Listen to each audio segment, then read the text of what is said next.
In a small village, a candidate approaches an old man to ask for his vote.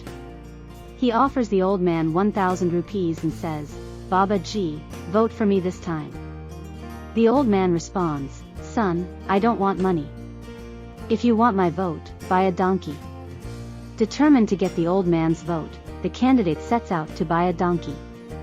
However, he finds that the donkeys are priced at least 40,000 rupees. Disappointed, the candidate returns to the old man and explains that he couldn't find an affordable donkey.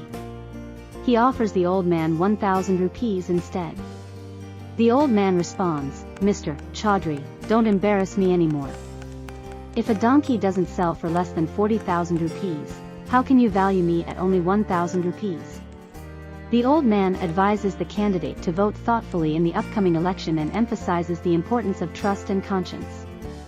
The video concludes by encouraging viewers to appreciate themselves and their votes, and not to compromise their conscience for temporary gains.